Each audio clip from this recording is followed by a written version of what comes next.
He's the shove-it man, oh he's the shove-it man. He's gonna shove it, yeah, he's gonna shove it, man. Alright, happy Christmas to the Shove It Squad. The Hawk has come bearing gifts, but there's just one issue. I have no idea if these are actual gifts or instead if they're punches to the gut and gone off bricks. Because today is episode 83 and 84 of NWA TNA. The Hawk is very close to completing my Jordan Grace video, and I am planning on doing a drinking game video because I skipped out on that last year, and we're going to have the conclusion to Ring of the Hawk Season 5. But that's all irrelevant today because it's TNA NWA and we'll start out with a recap to make you spray. Previously on the Shove It Show. Raven says the old Raven is now awoken. He also wants Jeff Jarrett's title. Raven's going to bring a new partner in next week and that'll be Sabu. Jarrett proclaims that there is no new Director of Authority and he is the only one with power. Slappy turns his focus to Chris Harris, who cut a promo on him 2 weeks ago. Jarrett's going to give him a match tonight to prove how worthless he is. Chris doesn't care and he nails a top rope leg drop. Once again, Kid Cash reminds the referee that he'll be fired. Harris and the referee start having a heart-to-heart. He shouldn't have bothered because Jarrett smacks Harris with the belt and that's the three. What a bunch of bullshit. Bish jumps AJ on the ramp and this has turned into a match. The winner of this one will be allowed to choose their tag team champion partner. So AJ wins the match by DQ and now he should be able to choose his own tag team partner, right? Well, there's no mention of it. TNA says that he's been rehired by the new Director of Authority and the new Director of Authority is Vince Russo. Great, so he's back again. The shows did feel very different lately, so I kind of predicted that he was back, but now he's a good guy? This is not the Vince Russo that the Hawk is used to.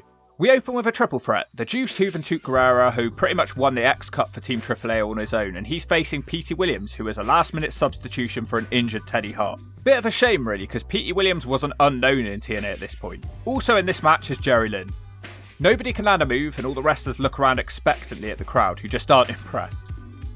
Mike TNA tells us that everybody who was recently fired by Slapnuts has now been rehired by Russo. Don Callis has also been banned from the asylum. Williams gets the first two on a springboard clothesline. Williams gets another two off a leg drop. Lynn hits a double inverted DDT for his own two, and it is quite a short match really. Jerry Lynn hits the TKO on Guerrera, but Petey Williams steals the pin with a diving splash. If Petey Williams is gonna be a big character on the upcoming shows, it only makes sense to give him the win really. But yeah, it's not really the Team Canada people we're familiar with. A random announcement is made that America's Most Wanted a tag team of the year. Give me a break, they've hardly wrestled as a team in a year. Mike TNA also gets an award plaque for Announcer of the Year. Poor Don West. Mike TNA is now in the ring, bragging that he's got his job back. He's skeptical on if Russo has good intentions for TNA.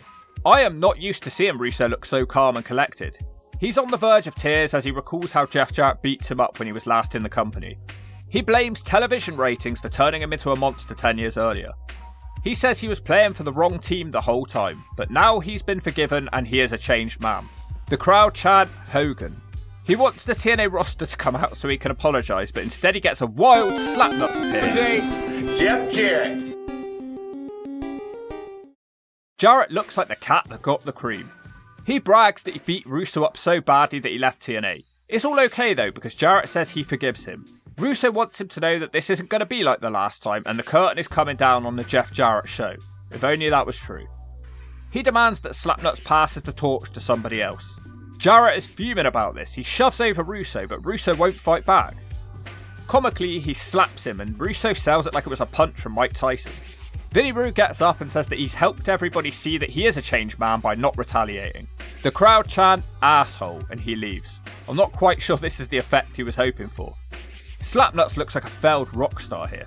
In the back, two members of the ICP are interviewed. It's not the main two, so nobody really cares. Too Tough Tony hates the cab driver or something. Who wants a hype package for the feud between Swinger and Diamond? No? Crickets? Well, basically Swinger secretly signed an alliance with Slapnuts but didn't tell Simon Diamond. Now they will have a match. It's hard to care about either of these guys. Swinger runs away from him for ages all about the arena whilst it looks like it's on fire once again. Nothing happens and they make it to the ring. Apparently Russo has banned cage dancers. Maybe there is some truth in him asking Tiffany Stratton to wear more clothes after all. Anyway, thankfully it's over quickly when Johnny Swinger hits Diamond with a shut up or I'll smack you one. But then a dork from the back snitches and the match is restarted. Swinger needs to smack that guy one. The ref stops Swinger from swinging again, but the ref is swamped by Jarrett's army. Imagine creating a faction just to have him feud with Simon Diamond. The two ICP guys from earlier randomly make the save, but the master of the cab driver slam hits a cab driver slam, a cab driver slam. It's not over, so Cash hits Smash Mouth. Now it's over. That horrible segment is followed up by Shawn Michaels' cousin Michael Shane and the new franchise. Douglas gets interrupted by Slapnuts. Slapnuts wants advice on how to deal with Vince Russo. Shane Douglas tells Jarrett not to trust him. The Hot Shots are also here and they're told to deal with America's Most Wanted tonight. Kevin Northcut is still employed for some reason. He's been used by Slapnuts as an errand boy. Could life get any worse than that? The new franchise will now have a tag match against the Free Live crew. It's not been going well for the crew. They've barely been on TV, and they haven't done anything funny in a while either, and the Truth lost to Michael Shane on the last TNA show. They start out okay, with Truth hitting a top rope leg drop to Douglas's nutsack. Michael Shane sends Truth out the ring and hits him with a big flip dive off the apron. They have Truth isolated. Michael Shane hits him with an overhead throw. Truth eventually wakes up and Douglas dumps in his nappy of fear. Truth connects with the lie detector and tags out. Konad nails a rolling clothesline and a face jam. Konad can't stay on top for long though as he's sent into the turnbuckles. Douglas attacks the Mold Dog on commentary for absolutely no reason and he snaps. Back in the ring, Konad hits a powerbomb and locks on the Tequila Sunrise, but there's no ref. Tracy Brooks sort of smacks Konad with her cast and Michael Shane hits Sweet Chin Music for the three. Wow, 3 men just lost to 2 men and a woman with a broken arm. What losers. The Free Live crew seem like they've had enough of losing matches lately and they take it out on each other. The mouldy one calms them down though. In the back, it's America's Most Wanted. Storm will be out for another 6 weeks thanks to an attack from the Naturals. Tonight, Chris Harris has a chance to get some revenge against Chase Stevens. Instead, he talks about almost beating Jeff Jarrett last week. He's annoyed with Vince Russo that he hasn't had a rematch against Jarrett. Harris still storms catchphrase and leaves. You'd want Chris Harris to run over Chase Stevens quickly, but that just doesn't happen here. Chris Harris hits a power slam but fails on the catatonic and Stevens hits a DVD. It's a bit awkward really because Harris took Jeff Jarrett to his limits the previous week. Eventually Chase Stevens misses a moonsault and Harris hits a spear for a 2. He just picks him up and hits the catatonic for a 3. Right result, but struggled way too much. Russo sends another referee to the ring. He's ordered a second match for Harris with Andy Douglas. I don't understand if Russo is a heel or a face at this point. Douglas hits a big knee to the gut and locks on a brutal abdominal stretch. Harris fights out of that and beats Douglas pretty quickly with a roll-up after smashing the Naturals into each other. Vince Russo is a dick and makes a third match, this time a handicap match against both the Naturals at the same time. Very bizarre. James Storm arrives to offer moral support. The crowd are loving Harris as he hits a double clothesline. The Naturals respond with a slightly awkward looking double team to throw Harris down. Chase Stevens nails a diving clothesline and they start dominating. This handicap match seems a lot longer than the previous two, which means this is the Chris Harris show. Eventually the ref gets distracted and Chase Stevens tries to cheat with a steel chair. James Storm isn't having that and super kicks the chair into his face. That's the 3. I guess they really are going to go all in with Chris Harris as a single star. But what was the damn point in the Naturals after losing 3 matches in a row? Not a great way to establish a new tag team. Would it not have made more sense for Harris to have this match against the gifted cab drivers instead? I mean, they could lose as many matches as they want and it won't affect them. They'll still be jobbers. Vince Russo refuses to explain why he's messing with Chris Harris, but then Chris Harris walks up with a filled nappy. Vince Russo tells him that he's not ready for the world title yet. He reminds him that Jarrett has been a champion for 20 years and it's his job to get Chris Harris ready to be a champion. Then Russo tells him he's going to get a title shot against Jarrett, but in the build up to that title shot, he's going to hate Russo for what he's going to put Harris through. Okay, so Russo isn't really a heel, he's just trying to make Harris realise how talented he is. I'm on board with that, it's pretty cool. Here come the Gathering now. They will take on Raisin, who has new music and his tag team partner is Sabu. It's all very easy for the ECW guys in the beginning. Raven hits a super kick and Sabu dives off the Gathering out of the ring. After Raven takes them out of a bulldog clothesline, he gets hit with a big Julio boot and the match turns. De Niro likes to throw kicks and hits a nice spinning kick. Sabu snaps and starts throwing chairs at them. Punk also gets a corner chair dive. James Mitchell tries to smack out Raven with a chair which fails. Sabu hits the triple jump moonsault to loud chants of ECW. CM Punk makes the save. Everybody is just using chairs now. Mike today is lost for words. Raisin hits the Raisin effect on Punk to end the match. This feud needs to end now, it's been months. Raven gets the mic and he challenges Slapnuts to a title match because it's his destiny. He moans that Chris Harris is getting a title shot and comically screams, "What about me? What about Raisin?"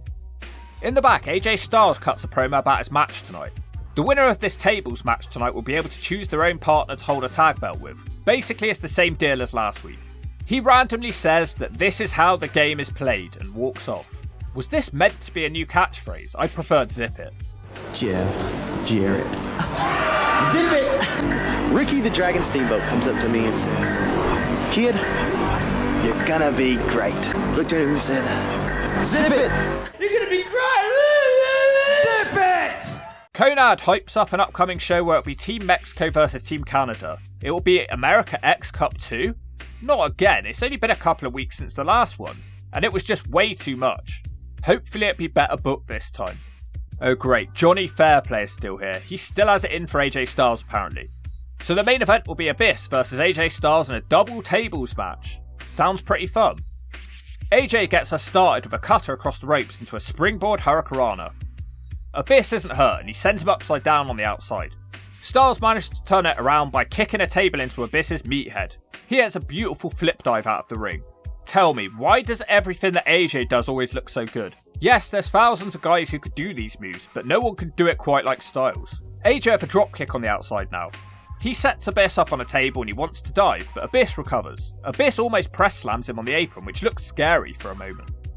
The monster uses a chair to calm Styles down, and as usual, Abyss tries an ass drop on the chair, and wow, it actually worked. I said in a recent video that it never works, so that shows that the Hawk can be wrong. Moments later, he tries another ass drop and AJ shoves the chair into his nutsack. I'll take it. AJ has Abyss balancing on the ropes. He charges and Abyss brutally throws him overhead through the table.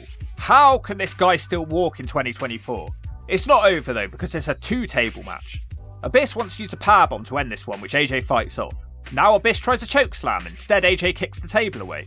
Oh wow, check this move out. AJ runs off the table into a hurricanrana and sends Abyss for another table on the outside.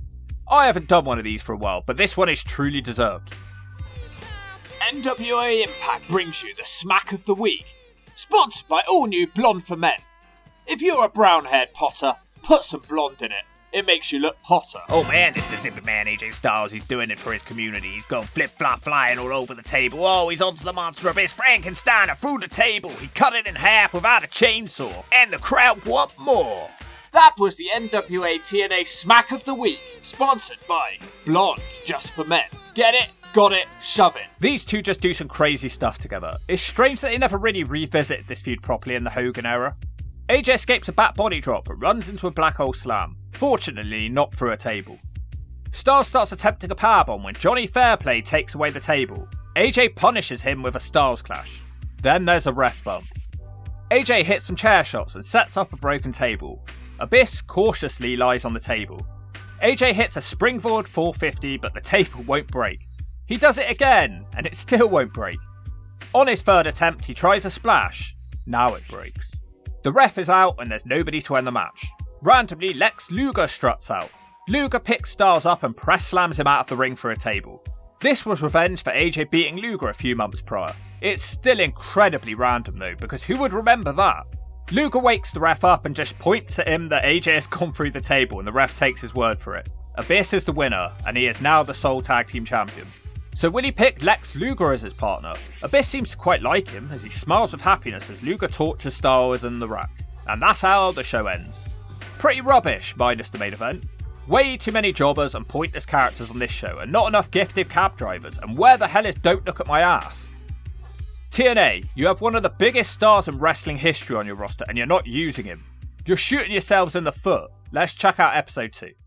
It starts with Kevin Northcut, who is no longer a security member but he does still have the music. He's taking on Chris Harris. What a slow match this is. For some reason Northcut looks less impressive than when he was a red shirt. Did he jump off the gear or something?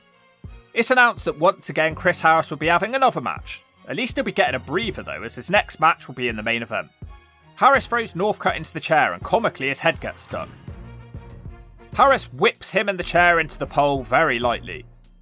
Back in the ring, Northcut throws Harris into the ring pole. He follows it with a Michinoku driver for a 2. We get a double down after a Harris suplex. He's looking tired but he still manages a top rope crossbody. Harris blocks Northcut's finisher attempt and nails a spear for a 2. The match continues to be a back and forth affair as Northcut comes close off Uranagi. Kevin Northcut misses his awkward elbow drop and Harris beats him with a catatonic. In the back, it's Trinity making a rare appearance. She says she isn't with Jeff Jarrett, but now that Russo's back, she expects him to have her back because he loves her. Up walks Sonny, don't look at my ass Siaki. He brags that he knew Vince Russo was coming back. Simon Diamond is worried about his new teammates for tonight in some sort of match that they're having. Diamond asks D'Lo what type of opportunities the WWE gave him. D'Lo says the Fed gave him a hard time. Pretty pointless shot at them and short memories, they pushed him hard for a few years. He turns his attention to Truth and asks why he's gone from a world champion to a nobody. Truth says being the champion was his career highlight, but he's not happy with his career now. I don't blame him. Konad said he was a multiple-time WCW champion and Wolfpack member, and he expects Vince Russo to have his back. Diamond speaks again and says he will be Swinger's worst nightmare. That 10-man tag is up next. The Notorious KID, Michael Shane, the Gifted Cab Drivers, and Johnny Swinger, and they take on Don't Look at My Ass, Diamond, D'Lo, Truth, and Konad. Well, I asked for some more main characters on this show, and here we go. Konad has a rare motivated start. It's like Vince Russo coming back has cheered him up. Truth hits a leg drop to the cabbie's coin purse. Siaki and Cash square off, and Siaki almost breaks Cash's neck with a suplex. The amount of times that Kid Cash has almost died in this company. Moments later, the Truth dumps Cash with a devastating snap slam. Cash is basically dead after being dropped on his face, but Cash somehow wakes up and hits a double springboard moonsault on Tag Swinger. He dumps in his nappy of fear and runs away from the Diamond Man. Diamond instead takes out his aggression on Disco. Gilberti catches him with a low drop kick, and now Swinger is happy to have the tag. He manages to escape after a while, and Ron the Truth Killings is also looking extra motivated. Truth is in there for a while, but tags out after delivering an ass kick. Simon Diamond manages to hit the cabbie with the Simon series, but he gets distracted, and there it is, the cab driver slam, the cab driver slam. It's not over because the match breaks down and everybody starts hitting finishers. Don't you just love how Swinger just stands on the apron forever waiting for his cue? It looks like Diamond is going to get his hands on Swinger, but he bails, and instead Diamond super kicks the cabbie for the free. There's chaos after the match too, everybody is fighting everywhere. Randomly, the Insane Clown Posse and Fool run off the hills, and that's not good because the cabbie is scared of clowns. And winning matches, it seems. Frankie Kazarian cuts a pre-recorded promo about how 54-year-old Jerry Lynn took his spot in the World X Cup. He wants to challenge Jerry Lynn to show that TNA missed out on Kaz. That match is now. Kaz works Lynn's arm over for ages. He does manage a Frankensteiner, but Kaz immediately goes back to his arm. And a bit of face work thrown in for good measure. Kaz tries to make Lynn tap with a cross arm breaker. That doesn't work, so he tries Back to the Future. Surprisingly, Lynn kicks out. Jerry Lynn slips out of the Wave of the Future and hits a TKO for a 2. Comically, they try to do a pin trade spot where Lynn isn't strong enough to bridge Kaz up, and the ref just randomly stops counting. It does not matter anyway because Kaz beats him moments later. That could have been far more stupid. I guess Kaz has proved his point. Randomly, the man called Raisin marches out and he gives Kaz a raisin effect. What is the meaning of this? I guess it's just because Raven wants to moan about not getting a title shot. He says Chris Harris is a nobody. He brags about taking the new church out of TNA and beating up the Gathering. Once again, he screams, "What about me? What about Raisin?" He boots Kaz some more and says he's gonna go to new levels of terror if he doesn't get a title shot. Randomly, the Naturals hit the ring and attack Raven. Why would Raven be scared of them? They lost 3 matches in a row on the last show. Douglas gets the mic and says, "What about the Naturals?" Then the lights go out. The lights come back on and Sabu starts throwing chairs about. In a car park, Slapnuts and Douglas moan about Vince Russo for a while. All I got from it was that Shane Douglas wants to franchise Russo's rear end. Strange comment to make. Team Canada hold a backstage celebration. This was a bit of a strange segment, seeing as most fans wouldn't really know who these guys are. I think Teddy Hart has appeared once or twice a couple of years ago, but you can't expect us to know 4 random guys. But that's the least of our concerns, because suddenly Team Japan has become a thing. And wow, these are some wacky gimmicks right here. It looks like Tony Khan on crack and Ronald McDonald with a piss drinking addiction. I'd only heard of Nasawa. The other 2 are Kushinbo Kamen and Ibasan. Apparently they are wrestlers for children's wrestling shows. They take on Dutt, Skipper and Saban. Hilariously, the 2 children's wrestlers dominate the TNA guys. One of them hits a big springboard moonsault out of the ring. What am I even watching here? It's hard to take this serious. These guys are out there doing all these crazy moves to comedy goofballs. Elix Skipper has a really nice flurry of offense. Bodies are just flying everywhere from the Skip man. Well, it is his house after all. Thankfully, Team TNA do eventually win with a triple team. Would have been hilarious if they'd lost that one. In the back, Goldilocks is on the phone to Eric Watts laughing that he doesn't have a job. She vows to find a real man. She's going completely nuts, talking fast and stuttering. That was a strange and unnecessary segment. Now it's going to be a Falls Count Anywhere match. The Monster Abyss versus AJ Styles yet again.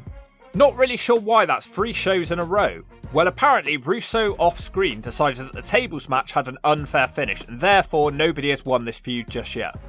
They fight on the ramp. AJ's weak attempt at a discus punch is regrettable when Abyss blocks it and Gorilla Press slams him into the crowd.